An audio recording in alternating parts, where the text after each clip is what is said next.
Olá, sejam bem-vindos, caros ouvintes. Esse é mais um episódio do podcast Tempos, Combates pela História. E não é um episódio qualquer, episódio especial de aniversário com uma convidada ilustre, a professora Anete Marília Pereira, que é mestre em Geografia pela Universidade Federal de Minas Gerais, possui doutorado pela UFO, e é professora do Departamento de Geociências na Universidade Estadual de Montes Claros, onde também atua como professora no programa de pós-graduação em desenvolvimento social. Professora Anete, é um prazer para nós do Tempos recebê-la aqui hoje. Olá, pessoal. O prazer é todo meu, Chico, de compartilhar esse momento, né, de conversar um pouco com vocês. E eu fico muito honrada pelo convite, por poder bater esse papo aqui hoje com todo mundo. Que beleza. Mac, sua colega Anete, saúde aí os nossos ouvintes nesse episódio de aniversário, Mac. Olá, pessoal. Estamos completando 4 anos do Tempos. Né, Chico? Isso uma aí. Data festiva assim, é bom ter uma grande convidada. Chico, o currículo de Anete é tão bom que nós esquecemos que era também professora entre outras coisas, né? Professora do PPG Unimontes, né, Anete? Mas antes de você falar, Anete, muito obrigado. Uma alegria ter você aqui. A gente vai quebrar o protocolo, essas formalidades durante a conversa, porque a Anete, para mim, Chico, é muito mais do que colega de trabalho, é amiga mesmo. Além de conterrânea, né? Que nós dois somos de Bocaiúva. Pois é, que bacana, legal. Então estamos todos em casa aqui hoje, né? Professora Anete, que é especialista em estudar Montes Claros e sua relação com a região do norte de Minas. E hoje, já que a gente está completando aniversário, o nosso podcast que nasceu falando de Montes Claros, nada mais justo que nessa data de comemoração a gente também comente sobre a cidade. Eu queria ouvir de você, professora, como é que é a sua relação com Montes Claros? Como é que já deu um spoiler aí na introdução que você é de uma cidade vizinha, mas como é que foi a sua vinda para cá e como é que se estabeleceu esse laço como pesquisadora aqui em Montes Claros? Chico e Mac, né? Essa é uma pergunta que, para responder, não tem como não trazer a emoção. Eu nasci em Bocaiúva, né? Mas vim cursar geografia aqui na Unimontes, né? Na época da FAFIU. E essa cidade, ela me abraçou de uma forma que eu me senti muito acolhida. Com perdão, né, para Bocaiúva, que é minha cidade de origem, eu me sinto uma Montes Clarense. Eu me sinto uma Montes Clarense de corpo e alma. Então, às vezes, quando eu estou descendo essa serra, né, para chegar aqui em Montes Claros, eu tenho uma sensação de ser abraçada mesmo. Eu sinto, é meu lar, sabe aquele lar doce lar? E aí, quando eu viajo, a vontade minha é realmente voltar para essa cidade. Então, Montes Claros, ela não só me oferta bens. Montes Claros não é só uma cidade que me ofereceu trabalho. Montes Claros é uma cidade que me ofereceu um bem viver, né, dentro das possibilidades possíveis. Mas eu tenho muito afeto por essa cidade e pretendo continuar por aqui, né? Muito legal. Anete, saindo dessa dimensão mais pessoal e entrando na dimensão mais da pesquisadora, vamos conversar um pouco sobre, aproveitando toda a sua expertise, né, sobre a relação de Montes Claros com a região. Nós somos 3 aqui, não naturais de Montes Claros. Chico também, Chico é de Burarama. Então, eu queria te ouvir, nós queríamos te ouvir, né, sobre essa relação de Montes Claros com a região. Essa é uma questão que, por mais que a gente mude os critérios de análise, de pesquisa, ela sempre nos possibilita ver, entender Montes Claros como uma centralidade. A centralidade em quase todos os sentidos. Então, nós não daríamos conta, né, Chico e Mac, de falarmos sobre todos os aspectos dessa centralidade, nos aspectos históricos, nos aspectos econômicos, né, políticos, etc. Mas eu vou me basear mais nos estudos que a gente tem feito sobre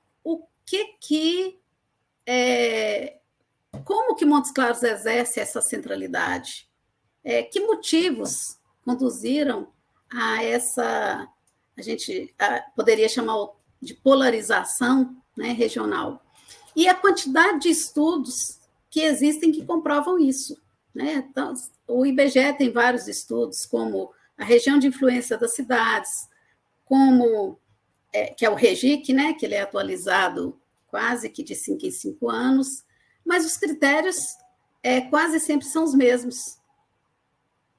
O que a população do entorno busca em Montes Claros? Não é simplesmente, ou eu poderia usar o termo simplório, dizer que é apenas trabalho. Não é somente isso. Não é apenas dizer que Montes Claros é uma cidade de imigrante, que a gente poderia dizer, estamos 3 imigrantes aqui. Não é só isso, né? Durante a minha pesquisa da elaboração da tese, a pergunta que me moveu foi essa, né? E aí, para eu ter uma dimensão mais acurada dessa relação, eu optei por ir às outras 88 cidades da região, ouvir dos gestores públicos quais as relações que eles estabeleciam com Montes Claros. E isso em 2006. É lógico que de lá para cá muita coisa mudou. E eu fiz uma categorização do que as pessoas desses municípios buscavam aqui. E essa centralidade, ela começa pela saúde, pelos serviços de saúde. E isso não é simplesmente porque Montes Claros tem o melhor a oferecer. Isso é resultado de uma política pública de saúde. O Estado desenhou um modelo de assistência à saúde que é hierarquizado. Então, os serviços de mais alta complexidade, eles estão em Montes Claros. Então, esse serviço ele é buscado aqui não é porque simplesmente as pessoas querem, é porque nas cidades onde elas vivem, esses serviços de alta complexidade não são ofertados. E, como tem, né, um ditado popular aí, quem tem mais recebe mais, a tendência é mais ou menos essa, né, Mac e Chico, né? Quem tem mais, atrai mais. Então, uma clínica especializada em oncologia não vai se instalar, né, em Bocaiúva, aqui a 50 quilômetros. Ela vai ficar aqui porque ela vai atrair mais população. Depois disso, eu encontrei como o ensino superior, numa época em que o ensino superior ele ainda estava centralizado. Depois a gente teve várias políticas, né? E hoje o ensino superior já não ocupa essa segunda posição. E um fato, e aí a gente tem outras a questão do comércio, né, dos atacadistas. E, por último, e não mais interessante, a questão de lazer. Para muitas pessoas antes, é lógico, né, eu estou dizendo antes da gente ter Netflix, etc., a questão de shopping center, cinema, né, onde você tinha esse tipo de lazer. Agora, estudos mais recentes têm mostrado que houve uma certa descentralização do serviço de saúde, na telefonia celular, a melhoria do acesso, né? E isso fez com que ocorresse mudança nessa hierarquia. Mas isso não tira a importância da cidade de Montes Claros. Mesmo que em Janaúba, né, Januária, Salinas, Taiobeiras, essas cidades tenham aumentado a sua importância no âmbito micro-regional, no âmbito regional, Montes Claros continua sendo a principal cidade. E eu ouvi coisas assim muito interessantes, né? Quando eu perguntava o significado de Montes Claros, que era a questão assim, é a nossa capital. Montes Claros, e os estudos do IBGE classificam Montes Claros como uma capital regional nível B. Né? Ela perde aí para, por exemplo, Uberlândia, que é nível A, um nível mais superior. Ouvi a nossa metrópole, né? a cidade mais importante, então. Não tem como a gente desconsiderar essa questão de centralidade que Montes Claros exerce. Mas essa centralidade não é em tudo. Tá? A gente tem que ter, a gente não pode generalizar. Poderíamos pensar, é uma relação meramente de dependência? Também não é tão simples assim. Porque é uma relação, em muitos aspectos, também de interdependência. Se pensarmos de onde que vem a água que abastece a cidade de Montes Claros, não é só do município de Montes Claros. Então, tem questões que, às vezes, elas aparecem na nota de rodapé ou nas entrelinhas e não fazem parte desse discurso, né? Quando falam, nossa, essa principal cidade é a cidade mais importante, e esquece que ela precisa dessas outras cidades também.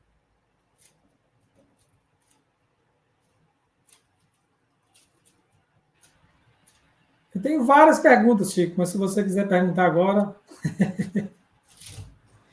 Pois é, eu fiquei curioso quando você toca nesse tópico de que existe aí não apenas uma relação de dependência, não é tão simples assim, mas também uma certa via de mão dupla, né? Poderia Montes Claros ter, além de todos esses aspectos positivos, ser referência em vários âmbitos, provocar em algumas dessas cidades que estão no raio mais próximo um certo efeito negativo, por exemplo, impedindo que haja mais desenvolvimento, ou isso daí não tem a ver? Independente da proximidade, o que tiver que desenvolver, as cidades vão crescer, vão se desenvolver, ou gera esse certo efeito colateral que algumas cidades têm por geograficamente estarem muito próximas. Nós temos alguns autores na geografia, Maria Encarnação Espósito, o próprio Milton Santos, que ele chamava as cidades, né, como pontos luminosos e pontos opacos. Para você ter ponto luminoso, algum ponto tem que ser opaco, senão essa luminosidade ela não vai aparecer. E eu uso um outro termo que eu digo que Montes Claros faz sombra nas cidades do entorno. E eu digo isso não no sentido de que a cidade do entorno ela não vai se desenvolver. Ela não vai se desenvolver no mesmo modelo, na mesma intensidade. Por quê? Porque existe uma competitividade entre cidades também. Né? A gente ouviu muito aí alguns autores, principalmente da economia, tratar da guerra dos lugares, né?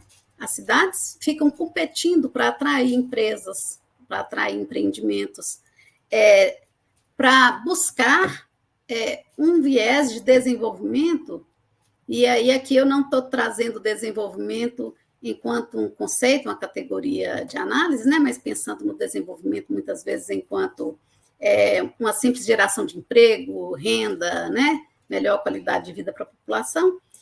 E eu vou falar da questão, por exemplo, de Francisco Sá, Juramento. Vou pegar o caso de Juramento. Juramento tinha um hospital, né, equipado, né, tinha os atendimentos ali, tinha uma certa centralidade no seu entorno, e hoje até coleta de sangue é feita lá e enviada para Montes Claros. Só assim para a gente ter um exemplo de como essa competição, muitas vezes, ela é eu não diria tão nociva para o desenvolvimento, mas ela é nociva para a população cujo espaço e tempo é diferenciado. Uma coisa é alguém que tem um poder aquisitivo mais elevado se deslocar 200 quilômetros para consumir determinado serviço ou produto. Outra coisa é para alguém que depende exclusivamente do poder público poder fazer isso, né? Que não tem acesso, que não tem essa mobilidade tão facilitada. Bocaiúva, a gente percebe, assim, quem acompanhou, né? Por exemplo, eu vou pegar o meu caso, não é que Bocaiúva não desenvolveu, mas Bocaiúva fica à sombra de Montes Claros no sentido de que até aquela feira que era feita, né, a feira mensal, que era feita ali nas mercearias ou nas antigas vendas, né, como eu conheci na minha infância, e as coisas anotadas na caderneta e depois as pessoas acertavam, isso praticamente desapareceu. Nem todos acertavam, né, Anete? Nem todos acertavam, né? Nem todos acertavam, né? Mas era uma prática bastante comum. Hoje, os supermercados, as grandes redes de supermercado, elas estrategicamente escolheram determinadas cidades para se instalar e quebra, de certa forma, essa dinâmica que existia e que mantinha o comércio local. Um outro exemplo que eu vou dar, que já pode ter mudado, era o caso de Olhos d'Água em relação a Bocaiúva. Olhos d'Água era distrito de Bocaiúva, depois se emancipou. A gente sabe que um município recém-emancipado, até ele conseguir se estruturar, demora um tempinho, né? Então, eu me lembro que as pessoas de Olhos d'Água iam receber, os aposentados, funcionários da educação, iam receber o pagamento em Bocaiúva, e lá mesmo eles gastavam. Então, se a gente for pegar essa dinâmica e trazer para a cidade de Montes Claros, a gente vê isso num nível bem mais ampliado. É normal as pessoas virem a Montes Claros para uma consulta médica ou para usufruir de outro serviço e acabar consumindo nas lojas, né, nos supermercados. Então, isso, de certa forma, desestabiliza ou tira um pouco da dinâmica econômica das cidades do entorno. Eu citei o caso de Juramento, citei o caso de Bocaiúva, citei o caso de Francisco Sá, não de forma irresponsável, tá? Por quê? Porque a gente tem, os estudos mais recentes têm mostrado que algumas dessas cidades elas perderam importância, algumas delas reduziram o crescimento, reduziram o dinamismo. Eu não sei se eu poderia agora já entrar na questão da regionalização como exemplo, mas eu acho que cabe. Por quê? A última regionalização feita pelo IBGE, em 2017, o critério no qual ela se baseia é exatamente as relações que são estabelecidas entre as cidades. E só para vocês terem uma ideia, na divisão regional que a gente tinha de mesorregião e microrregião, aqui no norte de Minas a gente tinha a microrregião de Bocaiúva, a microrregião de Grão-Mogol. Grão-Mogol era uma centralidade microrregional. Bocaiúva era uma centralidade microrregional. Nos novos estudos mostram que essas duas cidades perderam centralidade. Tanto é que essas duas cidades agora fazem parte da região geográfica imediata de Montes Claros. Então, nessa nova regionalização, elas agora estão sob a sombra de Montes Claros, né? Aquilo que a gente estava dizendo anteriormente. A distância entre Bocaiúva e Montes Claros é muito pequena, o acesso é muito fácil, o automóvel, né? Esses meios de transporte estão aí disponíveis para esse deslocamento. E Grão-Mogol foi, né, ficando, de certa forma, esquecida, né, pelas políticas públicas, etc. Tanto que hoje a gente vê no turismo uma tentativa de resgatar isso. Mas às vezes é mais fácil se deslocar para Montes Claros diretamente do que para Ingramagogo. Para alguém que vem, né, MEC de Francisco Dumont, de repente é melhor vir a Montes Claros, que consegue consumir tudo que precisa, resolver tudo que precisa aqui, e não necessariamente tem que ir a Bocaiúva primeiro.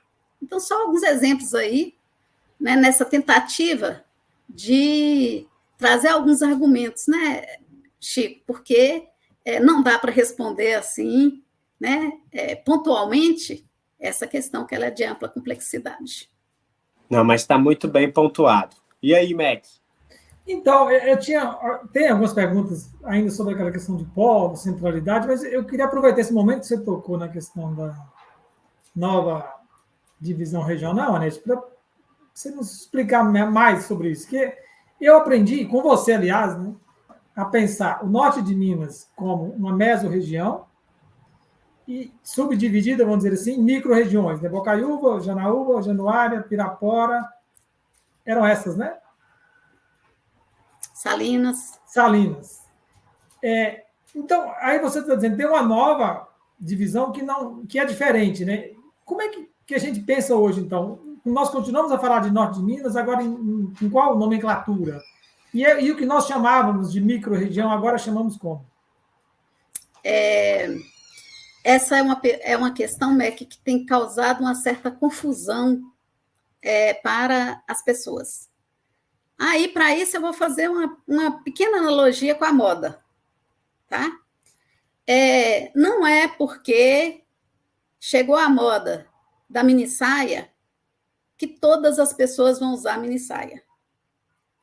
Outras pessoas vão continuar usando o vestido longo, o vestido midi, o vestido comprido.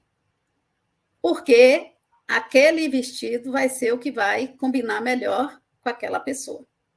Então, parece que eu estou falando besteira, mas as divisões regionais feitas pelo IBGE são regionalizações oficiais. Porque regionalizar é um ato que qualquer pesquisador, qualquer planejador pode fazer. Porque a regionalização vai depender do objetivo. Então, se eu quero fazer um planejamento dentro da cidade de Montes Claros, eu posso dividir essa cidade da forma que for mais adequada para atingir esse meu objetivo de planejar, vamos pensar aí, escola, posto de saúde, alguma coisa assim. Então, eu posso dividir do jeito que eu quiser. Eu brinquei um pouco com isso na minha tese, porque eu peguei o estado de Minas Gerais e trouxe todas as regionalizações, 39 regionalizações naquela época. A regionalização de acordo com a saúde, com o ensino, com a polícia militar, né? Então, cada governo pode regionalizar o estado do jeito que ele quiser para atingir os objetivos de desenvolvimento, né, que ele quiser. Mas o IBGE é um órgão oficial. E quando ele estabelece uma regionalização, aquela regionalização está na última moda, eu diria assim. Então, em dezembro de 2017, o IBGE lançou essa nova regionalização do Brasil, que divide o Brasil em regiões geográficas intermediárias e regiões geográficas imediatas. Qual o critério?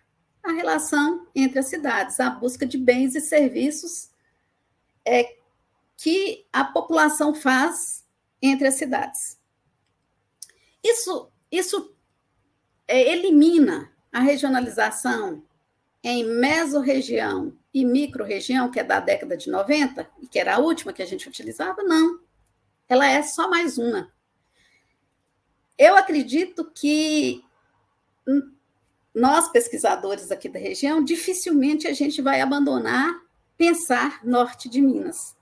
Porque a gente pensa o norte de Minas quase que como uma entidade já, assim. Não é uma simples divisão regional. Tem toda uma história, tem toda uma caracterização. Agora, dependendo do estudo que você estiver fazendo, se for, por exemplo, analisar a posição de cidade, ou simples localização, diria assim, para você não ficar demodé, você deve utilizar a divisão em região geográfica intermediária e região geográfica imediata. Não são sinônimos, tá? A mesorregião do IBGE não é a mesma coisa que a região geográfica intermediária. E a microrregião não é a mesma coisa que a região geográfica imediata. Vamos pegar o caso de Minas Gerais. 12 mesorregiões. Regiões geográficas intermediárias, 10 regiões geográficas intermediárias. Então, há uma diferença. A composição dessa regionalização é diferente. A mesorregião norte de Minas ela é constituída por 89 municípios. A região geográfica intermediária de Montes Claros, não existe mais o norte de Minas, né? Assim, é região geográfica intermediária de Montes Claros, ela é constituída por 86 municípios. Então, 3 saíram. Um foi para a região que seria o noroeste, né? A de Unai, e a outra foi para o Jequitinhonha. Então, a gente tem uma diferença dos municípios. A região, o nome de cada região geográfica intermediária é o nome da cidade, que é polo. Por exemplo, região geográfica intermediária de Divinópolis, de Uberlândia, de Uberaba, de Varginha, né? Então, a nomenclatura é o nome da região intermediária, que ela intermedia entre a região e a capital. Então, e a região imediata é a região geográfica imediata também tem o nome da cidade. Então, no caso do Norte de Minas, nós temos a região geográfica imediata de Montes Claros, a região geográfica imediata de Janaúba, de Januária, de Salinas, de Brasília de Minas, de Espinosa, Brasília de Minas, não, São Francisco, Espinosa. Então, há uma mudança, como eu falei anteriormente. Quem desapareceu? Bocaiúva e Grão-Mogol, que agora pertencem, que antes era, né, na classificação anterior, microrregiões distintas, agora elas fazem parte da região geográfica imediata de Montes Claros. Então, a gente tem uma região geográfica intermediária de Montes Claros, que abarca isso tudo, e dentro da região geográfica intermediária de Montes Claros, nós temos as regiões geográficas imediatas, que aí, no caso, tem a região geográfica imediata de Montes Claros, de Salinas, de Januária, e aí os municípios não são os mesmos das microrregiões. Então, qual que até que a gente vai acostumando a usar isso, a sugestão que a gente faz é que verifiquem qual é o objetivo do estudo que você está fazendo e se cabe ou não usar essa regionalização. Eu tenho indicado muito para os meus alunos que se você vai usar a regionalização mesorregional, que coloque uma notinha de rodapé dizendo neste estudo optamos, né, por essa divisão regional, porque os dados históricos estão agregados na divisão mesorregional. Então, não justifica você pegar uma série histórica de dados que não dialogam com o momento atual. Em resumo, aí é a pesquisadora falando, né, a geógrafa falando, para os estudos que a gente vai usar dados já trabalhados ou já tabulados, não tem problema nenhum continuar usando a mesorregião e a microrregião. Apenas fazer um adendo de que existe uma outra regionalização que não cabe naquele momento. Em síntese, em resumo, uma regionalização não elimina a outra. Então, o fato de ter uma nova não quer dizer que a outra morreu, né? Que ela não pode mais ser utilizada. Significa que, se você for usar, é uma opção. Por isso que eu fiz a analogia com a moda, né? É uma escolha. Né? Se você acha que é adequado, use. Né? Então, as regionalizações, a primeira regionalização do IBGE é de 1941. A gente não usa mais, por quê? Porque ela é baseada nas características naturais. E a gente sabe que a sociedade é dinâmica. Então, deixou de usar. Mas ela ainda está lá, ela existe. Eu não sei se eu consegui, Mac, confundir mais do que explicar. Não, imagina. Foi muito bom, Nath. E como você deu 2 exemplos concretos, né, no caso Gramogol e Bocaiúva, dá para a gente perceber como é que essa nova regionalização ela não é gratuita, né? A IBGE não fez isso numa canetada simplesmente. A gente pode não gostar dela, né? Mas certamente tem razões para se fazê-la. Agora, eu queria voltar, Nete, se Chico não tiver uma questão sobre esse ponto que você acabou de falar, eu queria voltar naquela questão do... Quando você falava das relações de Montes Claros com a região, e até falou da interdependência, mas, assim, o que eu queria que você explicasse? Nós, que não somos especialistas, usamos os termos polo regional, centro regional e até capital regional de maneira livre, como se fossem sinônimos. Queria que você falasse um pouco da diferença de uma coisa para outra e, se puder, comentar mais um pouco sobre esse conceito de capital regional, que eu pensava que era apenas do senso comum. Pelo que você falou, é um termo técnico, e até falou em categorias A e B. Dá para falar mais um pouco sobre isso? Além de distinguir o que é polo regional, o que é centro regional? A gente poderia voltar lá na história, né? De quando a gente começa... Quando começam esses estudos sobre centralidade regional, que é basicamente com Christaller, né?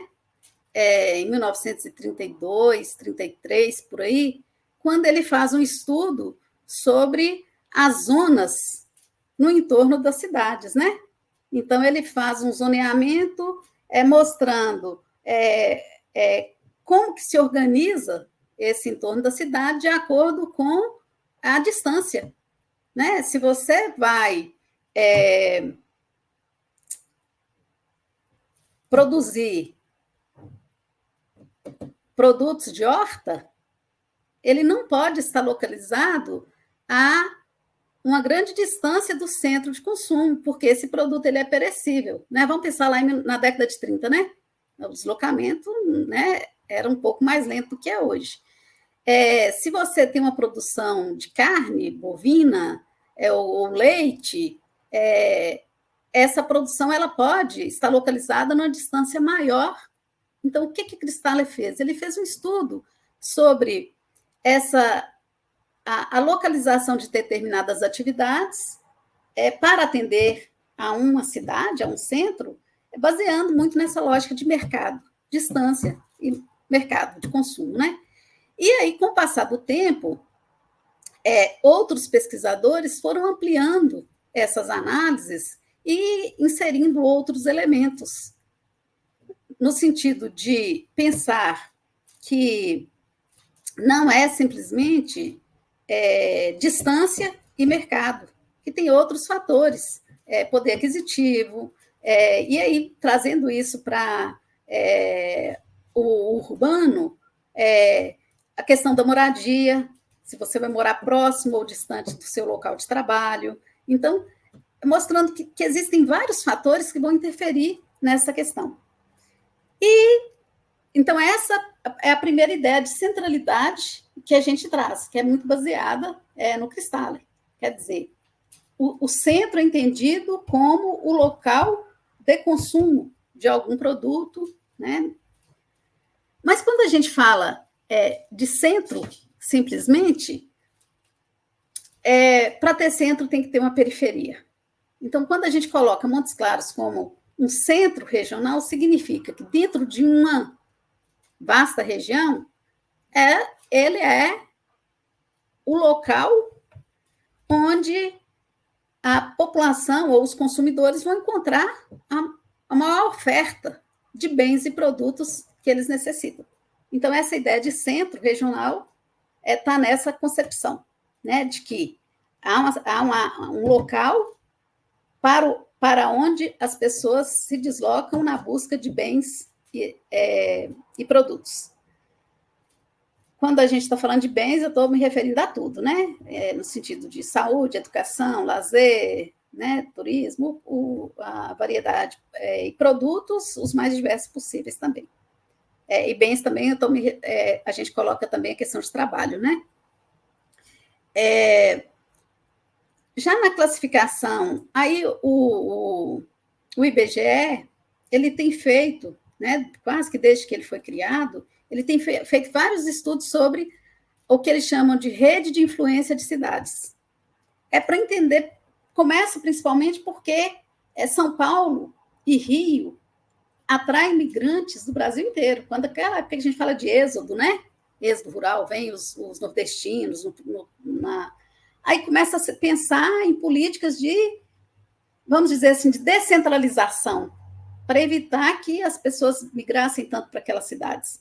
Aí a gente tem várias políticas, temos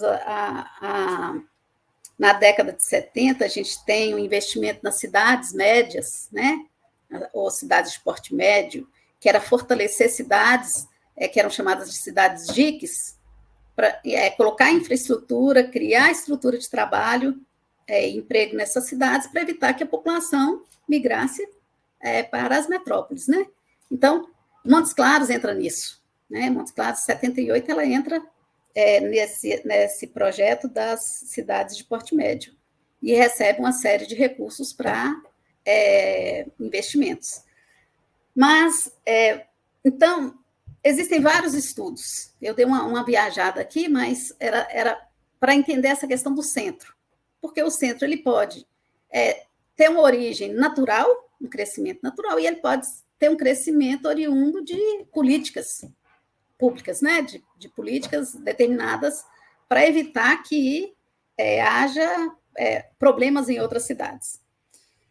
Quando a gente fala da hierarquia urbana, que é um estudo que o IBGE sempre realiza, quando eu estudei, quando eu comecei a dar aula, a gente falava de uma hierarquia urbana rígida, porque há uma classificação do IBGE do que é metrópole nacional, metrópole regional, capital regional, né? Centro regional, subcentro regional, centro de zona até, né? É uma escalinha. Quando eu estudei, quando eu comecei a trabalhar, a gente falava de uma hierarquia rígida. E a gente até brincava com os nossos alunos, dizendo assim, olha, o que você não encontra em Bocaiúva, onde você vai encontrar? Eles me falavam, Montes Claros. E se não tem Montes Claros? Belo Horizonte. E se não tem Belo Horizonte? São Paulo. Então, era aquela coisa assim, como se São Paulo, enquanto capital, né, nacional, a cidade mais importante do país, fosse, né, tivesse tudo. Então, a gente falava de uma hierarquia urbana rígida, como se fosse deslocar de acordo com o tamanho da cidade. Hoje não é assim mais. Os últimos estudos de área de região de influência das cidades categoriza ou classifica em vários níveis. Então, São Paulo e Rio de Janeiro continuam sendo metrópoles nacionais. Depois a gente tem as chamadas metrópoles regionais, que são capitais, tipo Belo Horizonte, né? Goiânia, etc. Aí depois a gente tem os centros, que alguns chamam de... O termo que eu usei foi centro regional B ou foi? Já esqueci, Mac. Você falou capital, grau B, grau A, acho que tinha isso. Capital regional. Aí depois você tem a capital regional, né? De nível superior, né? Que é A. Depois você tem a capital regional B. Depois você tem a capital regional C.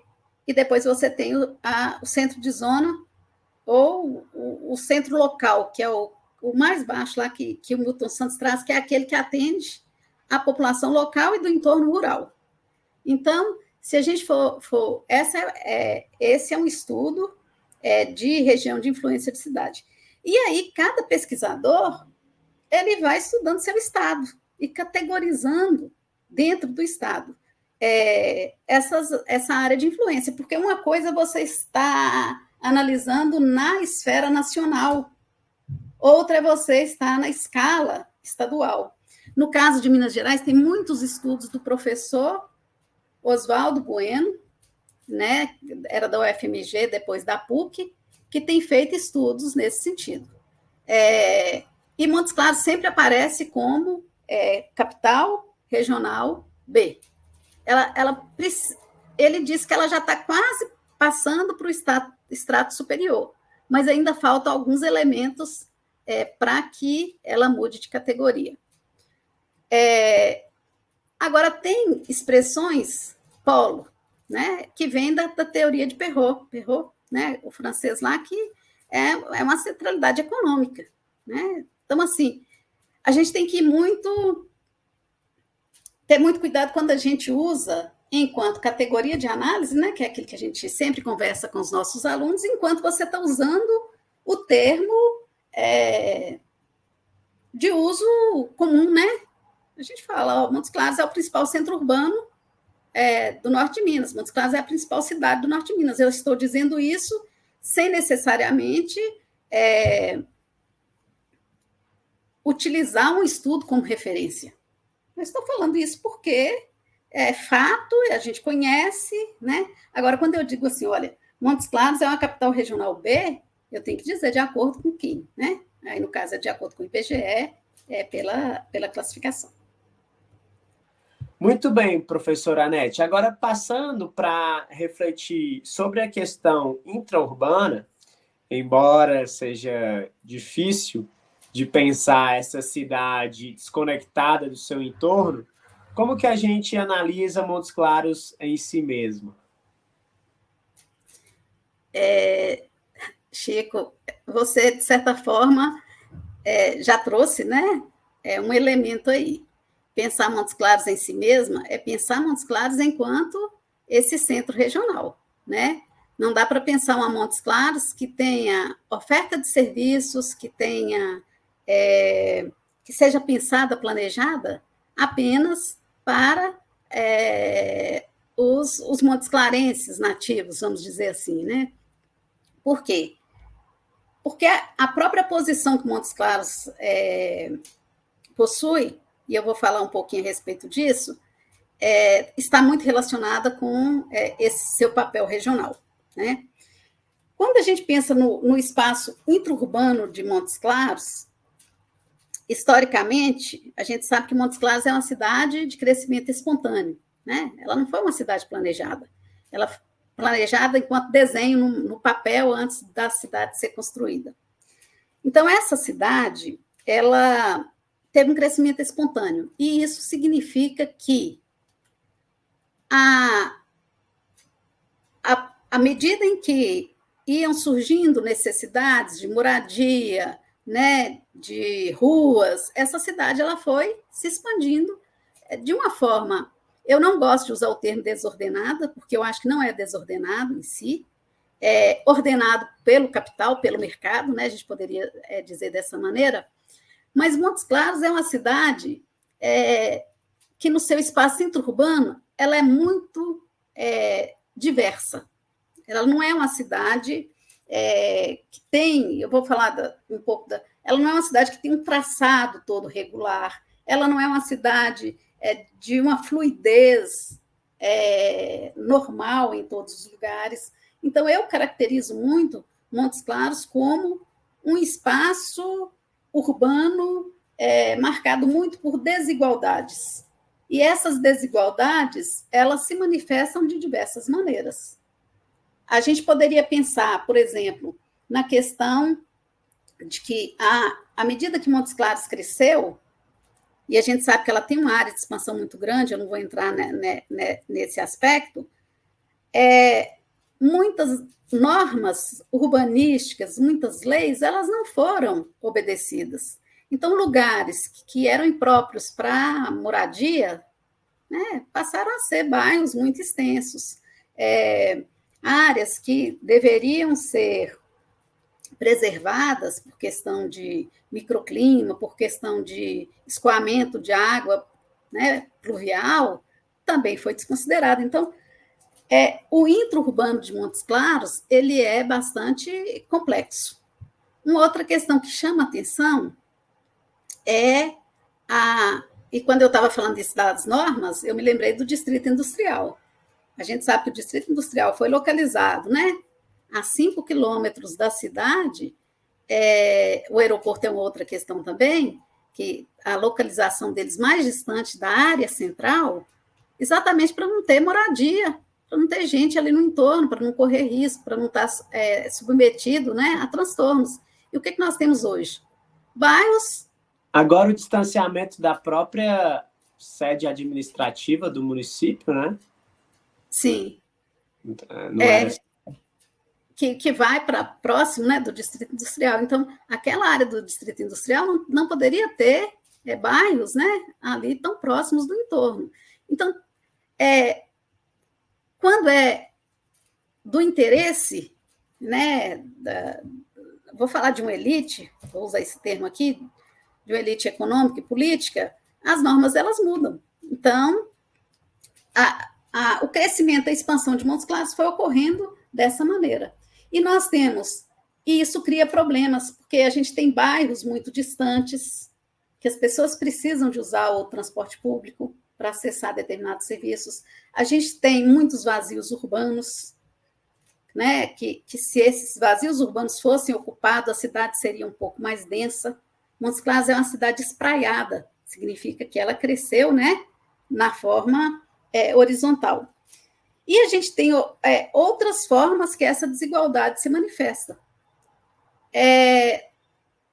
Que, quando eu disse que está relacionada ou não com a questão regional. Por exemplo, nós temos delimitado dentro da área intra-urbana espaços que são próprios para o ensino superior, por exemplo. Quando a gente analisa a Unimontes, o entorno ali da Unimontes, com várias faculdades, né? Chamados bairros universitários, né? Assim, eu não concordo muito, né? Porque, na verdade, um bairro universitário que tem uma universidade, né? Os outros é um bairro de ensino superior, né? E que demanda serviços ligados a esse ensino superior, moradia estudantil, né? Kitnets para os alunos, estacionamento para os ônibus que vêm de fora, uma série de coisas. Que, na realidade, não põe, né? São coisas meio inacessíveis. A gente tem uma outra forma que eu poderia exemplificar aqui, desses determinados segmentos se localizarem numa área específica. O entorno da Santa Casa, né, que é o hospital mais importante, a quantidade de clínicas, de serviços relacionados com a saúde. E a gente vê a gente poderia falar de uma invasão-sucessão, né, uma expansão desses serviços em direção ao Melo, né, que antes era um bairro residencial.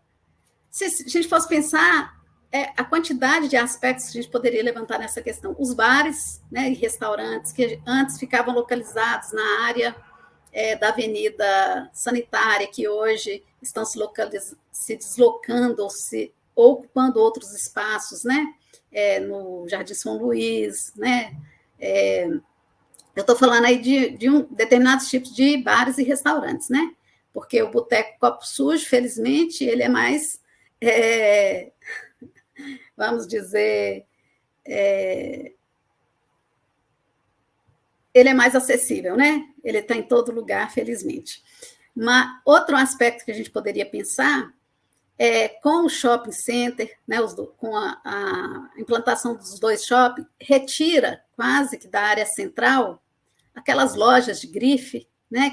E esses espaços eles são ocupados agora por lojas mais populares, né? As lojas de R$ 1,99, né? Que eu acho que nem existe R$ 1,99 mais, deve ser de R$10 para lá. Mas assim, a gente tem uma dinâmica intra-urbana que ela se modifica a todo momento. A entrada de grandes supermercados dentro da área central da cidade é outra coisa que desestruturou aquelas mercearias, aquelas lojas de departamentos, né? Que existia ali, os pequenos mercados. Então, são várias mudanças que têm ocorrido dentro do espaço intra-urbano. que caracteriza essa desigualdade que eu estava falando. Um outro aspecto que a gente não pode deixar de falar, e que tem sido objeto de estudo da professora Yara França, é a questão da centralidade. Montes Claros hoje não é mais uma cidade que tem um único centro. Ela tem uma área central. E tem o centro, né, tradicional da cidade, que está ali no entorno do mercado, da Praça da Matriz, da Praça Dr. Carlos Veciani, mas existem outras centralidades. O que isso significa? Que existem outros bairros que ofertam serviços que antes estavam restritos ao centro. Um morador do Major Prates, ele não precisa se deslocar para a área central para consumir determinados produtos. Por quê? Dentro do subcentro Major Prates, a população encontra uma variedade muito grande de produtos e serviços. E aí a gente poderia pensar no Santos Reis, no Esplanada, né? São vários bairros nessa configuração. Então, a gente tem uma cidade que ela é multicentralizada. Isso não tira a importância do centro. Isso é muito importante, fique claro para os nossos ouvintes, né? O centro de Montes Claros continua a ter sua importância, mas existem outras centralidades. Intra-urbanas, né, MEC? Que a gente estava falando da centralidade regional, agora do intra-urbano. Uma outra questão que nos chama a atenção quando a gente fala dessa cidade, da diversidade ou da desigualdade, é a questão da moradia. A gente tem bairros ocupados por classes, não sei se eu poderia usar o termo classe, por população de poder aquisitivo diferenciado. Tá? Por quê? Porque o solo urbano ele tem um preço. A pessoa não... Nem todo mundo pode escolher onde vai morar. Nós estamos dentro de um sistema capitalista. Nós moramos onde o nosso poder aquisitivo nos possibilita morar. E tem pessoas que esse poder aquisitivo possibilita morar em áreas melhores. Eu não uso o termo nobre, porque eu acredito que nós não temos nobreza, né? Historicamente. E, ao mesmo tempo, existem pessoas que não têm... moram onde é possível morar. Então, nós temos muitas favelas em Montes Claros. É lógico que são favelas que se diferenciam das favelas do Rio de Janeiro, né? Mas nós temos muitas favelas. Nós temos muitas áreas com um nível de pobreza elevado, né? Pelos dados do IBGE, mais ou menos, só para vocês terem ideia, 10% da cidade não tem rede de esgoto. Então, assim, um dado do IBGE, que eu acredito que, na realidade, seja mais áreas, né? Porque são muitas áreas sendo ocupadas o tempo todo. Quando a gente pensa em arborização de ruas, 50% das ruas de Montes Claros não são arborizadas. Então, é um espaço de muita desigualdade. São mais ou menos, um dado aqui que ele é de 2019, em Montes Claros são mais de 2.000 pessoas que estão expostas ao risco, quando a gente trata de questão de moradia, ou que estão em beira, margem de rodovia, ou que estão em beira de córrego, ou estão em áreas que são alagadas. O índice de pobreza em Montes Claros fica, o dado de 2022, o dado do censo do IBGE de 2022 não saiu completo ainda, né, para a gente saber qual é a população urbana. Nós temos a população do município, que ela é de 414.200 pessoas. Essa população não significa que 400 mil pessoas morem na cidade de Montes Claros. Essa é a população do município. Então, depois a gente tem que ver qual é a população de Nova Esperança, qual é a população, para a gente saber qual é a população da cidade de Montes Claros. Houve um aumento em relação ao último censo de 50 mil pessoas na cidade. Crescimento vegetativo de 1,13%, mas a gente pode dizer que houve migração para cá, uma migração que é diferenciada. A gente até pode fazer uma outra conversa, né, sobre essa temática. Montes Claros hoje atrai uma população trabalhadores, diríamos assim, qualificados, relacionados com o setor de saúde, de educação, né, do ensino superior. Então, já não atrai aquela mão de obra que foi na década de 70 mais. Então, há um dinamismo nessa cidade. Por isso que o professor Roberto Lobato nos diz que nós podemos estudar a mesma cidade 1000 vezes. Não é o fato de eu ter estudado Montes Claros há 10 anos atrás, o professor Marcos Esdras, né, há uns 5 anos atrás, que ninguém mais pode estudar. Né? Temos que estudar. Tem aspectos nessa cidade que precisam ser estudados. Né? A morfologia urbana, como que essa cidade tem crescido, né? O valor do solo. São muitos aspectos que merecem ser analisados. E tem uma coisa que me preocupa muito em Montes Claros, é como a gente verifica um distanciamento entre, em vários aspectos, entre o que se planeja, porque Montes Claros tem planejamento, e o que se executa, por causa daquela questão que é pauta, né, tem sido pauta aí de várias conversas, plano de governo, né, que é 4 anos, e um plano de uma cidade, pensar uma cidade para o futuro. Então, eu, particularmente, volto àquela minha fala inicial do afeto, e junto com o meu olhar crítico, analítico, de moradora, de pesquisadora, de usuária, né, de consumidora dessa cidade, e não tem como fechar os olhos a essas questões complexas que a gente tem aqui, né, relacionadas principalmente com essas desigualdades socioespaciais. Que aula, né, Chico? Muito bem. Aprendemos muito hoje, hein, Mac? Eu queria levantar várias outras questões. Você deu uma ideia ótima, Nete. Depois a gente vai marcar outros episódios. Porque há aspectos correlatos aí que dá outros bate-papos muito interessantes aqui. Tem a questão econômica, né, Mac? Que as pessoas ainda têm aquela ideia de Montes Claros, da Sudene, Montes Claros industrial, né? E enquanto que a maior parte da população hoje está ocupada no setor de serviços, né? Uhum. E que serviços são esses? Né? Então, tem assunto demais, mas... Com certeza. Então, nesta ocasião, a gente agradece a professora Nete pelo tempo disponibilizado e por esse conhecimento trocado. Foi muito importante para nós. A gente aguarda, numa próxima ocasião, encontrá-la, não é isso, Mac? Exatamente. Muito obrigado, Nete. Valeu demais o bate-papo aqui sobre Montes Claros. E outros temas. Né?